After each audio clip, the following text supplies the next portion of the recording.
Now we're going to move on to the fields section. Okay, so in order to understand how a field works or what a field is, it's easiest to look at gravitational fields to begin with. Okay, so a gravitational field is the area around a mass where another mass experiences a force. So let's look at the Earth. So first of all, we're going to go down here at the bottom. This is a diagram of what the Earth's gravitational field looks like. Okay, but we're first of all just going to draw the Earth.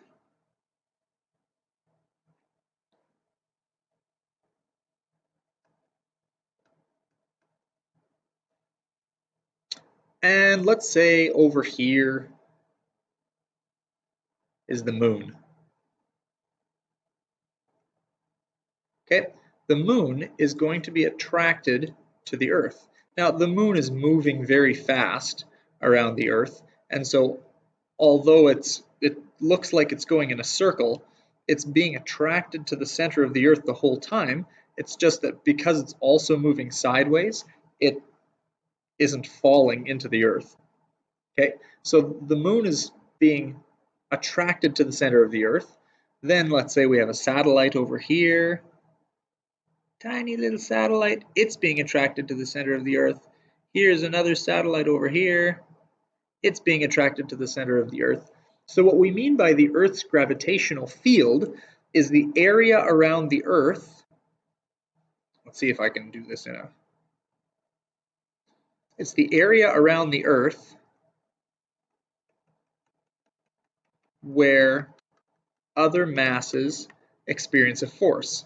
Now that would be the Earth's gravitational field specifically, but any mass creates a gravitational field. It's an area where other masses are attracted to it. Okay, because the force of gravity is the attractive force between two masses. So the Earth's gravitational field would look something like this. And we put arrows on it to show the direction of the force on masses. Okay, so that would be a diagram of what the Earth's gravitational field acts like. It doesn't look like anything. You can't see a gravitational field, but you can feel it. Okay, so right now you are sitting or standing within the Earth's gravitational field. Okay, so it's the area around an object, the area around a mass, where another mass experiences a force. We can measure the Earth's gravitational field by how other masses act within it. So we have a formula for Earth's gravitational force. That's Fg equals mass times the acceleration of gravity. So this is the force of gravity equals the mass that's experiencing that force times the gravitational field, or the acceleration of gravity. That's actually the same thing. So the formula for Earth's gravitational field would be G equals the force of gravity over the mass that's experiencing it.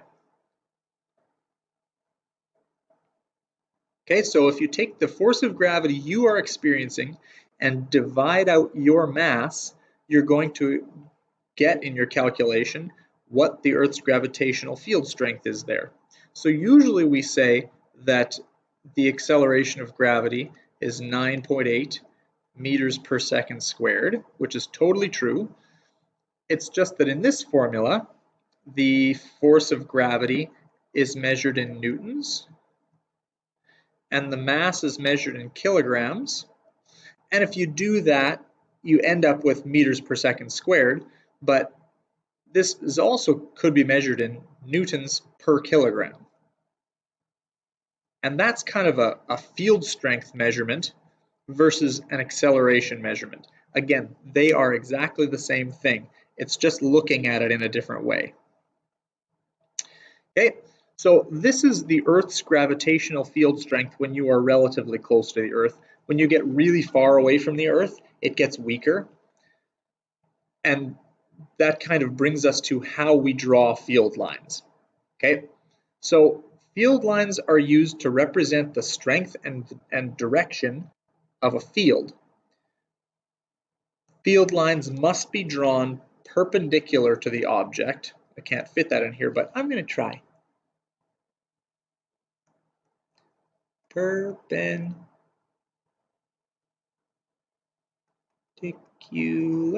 Close. Okay, and notice the way that I've drawn the field lines here. They're somewhat perpendicular. I didn't try very hard. I should have probably, but the field lines are perpendicular to the earth.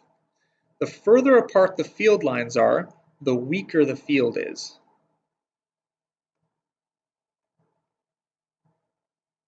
Okay, so in here, notice that the field lines are closer together than they are way out far away from the earth. Okay, so let me just quickly illustrate that. So if we're looking out here, the distance between the field lines is quite big compared to over here. So we're talking about how dense the field lines are packed. So down here, near the surface of the earth, the field lines are pretty close together. So the field line density is quite dense. And out here, at the edge of the field that I've drawn, the field lines are much farther apart. And so you can tell that the field is weaker the farther you get away from the earth because of the way that the field lines get drawn. Now, electric fields work very similarly, except instead of masses, we are talking about charges. Okay, so remember how we said that charges exert a force on each other. We could also say that they create a field around them where other charges experience a force. So if we were to draw a charge just over here, here's a charge, let's call it a positive charge. Other charges around this charge are going to experience a force of some kind. So we said that if it was a positive charge nearby, positives and positives repel each other. So this charge here would experience a repelling force. That direction. If there were a negative charge in the area, it would experience an attracting force. So this area around this positive charge is going to exert a force on other charges. And that area is called its field. Now that it's not like there's a line somewhere where the field ends. Okay, so there's not this imaginary line and there's field inside that line, but there's no field outside it. The field just gradually gets weaker as you get farther away from the charge that's creating the field. Okay, so we can imagine though that this is the area of the electric field around that charge, and other charges inside of that field are going to experience a force. Okay, electric field lines work very similarly to gravitational field lines. Field lines begin at the object producing the field and are drawn perpendicular to it, just like gravitational field lines. Field lines point in the direction a positive charge would experience a force. So here's the tricky part. With a gravitational field, when you put an object near the Earth, so this is the Earth, when you put an object near the Earth, it doesn't matter what the object is, doesn't matter its size, all of those objects are going to be attracted to the Earth, right? Because that's the way that gravity works. Gravity attracts objects together, attracts masses together. So all objects are going to be attracted to the Earth. And so the Earth's gravitational field is always going to point toward it because it attracts all objects toward it. But electric fields don't quite work that way. Electric fields exert different forces depending on what the object is that's near it. So if we had this positive charge over here, it's going to experience a repelling force. So then the electric field around this positive charge would look like this, repelling things.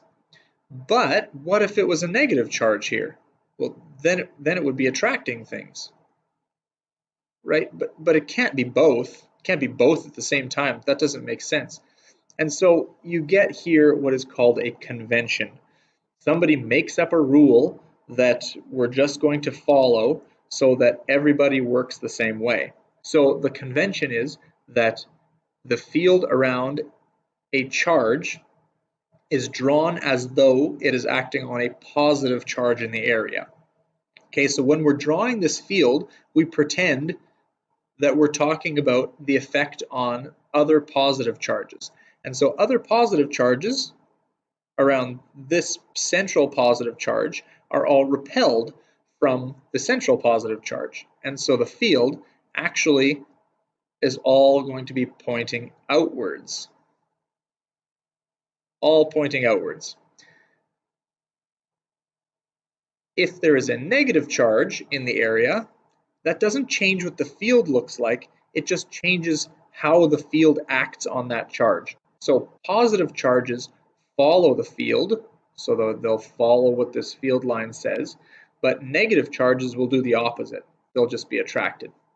Okay, so you have to do a little bit of thinking in order to remember how the field lines work. They work as though you are drawing them for positive charges around them. And then just like with gravitational fields, the further apart the lines are, the weaker the field is.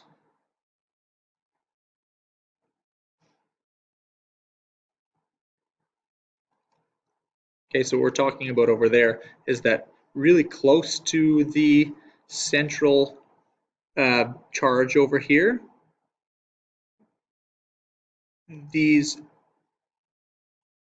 can't see that color, these field lines are close to each other, see right there, but the farther away you get, the farther the field lines are away from each other. And so what that tells you is that the field is getting weaker as you go out. Again, there's no definite end to where the field is. It's just that it gets weaker and weaker and weaker until it's so weak that it's just negligible.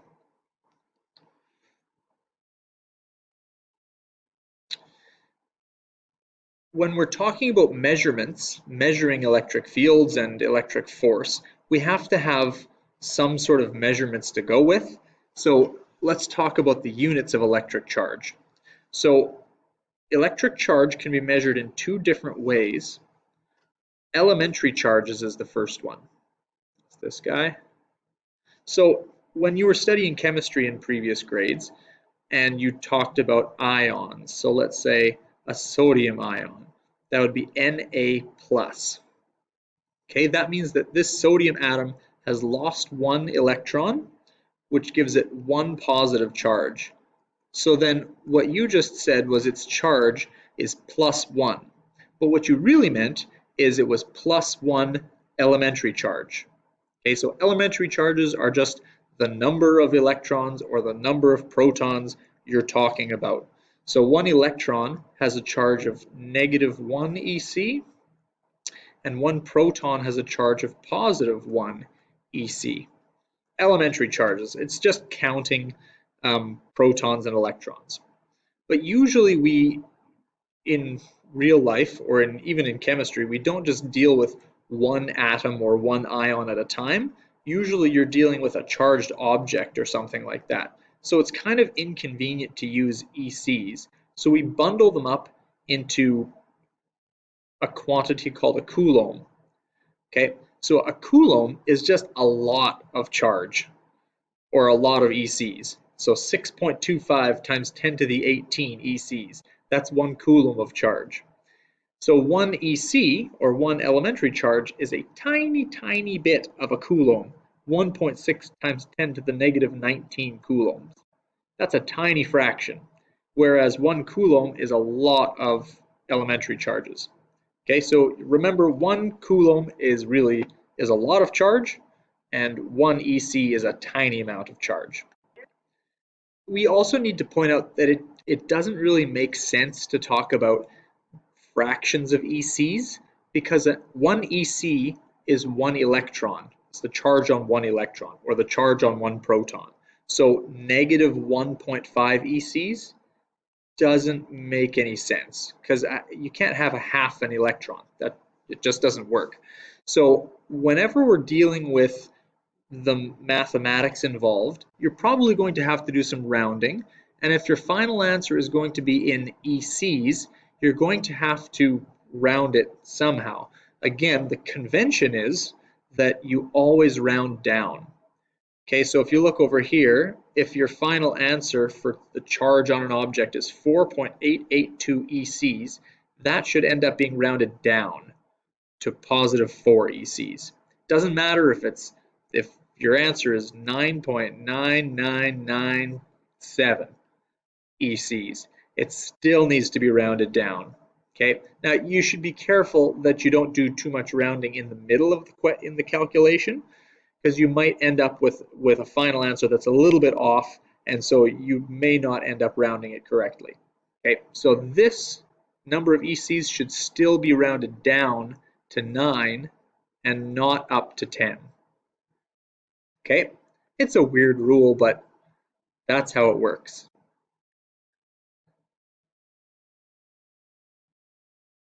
So when we're calculating the strength of an electric field, we should start off with looking at gravitational fields again. So the force of gravity is mass times 9.8, and the 9.8 part is the gravitational field strength. So then we said that the gravitational field strength is the force of gravity divided by mass. Okay, so the force of gravity is the interaction between two masses, and that gives you a gravitational field. When we're working with electric fields, we don't care about their masses. That doesn't really matter. What we're working with then is how much charge is there. So instead of mass, we're going to have charge because it's the interaction between two charges. And instead of gravitational force, or the force of gravity, we're going to have electric force. And that's going to produce an electric field. So our final formula for electric field strength is E instead of G equals electric force divided by charge. And charge is Q. Okay, so this guy down here, this is charge, and that's in coulombs usually, but it could be in ECs. This electric force over here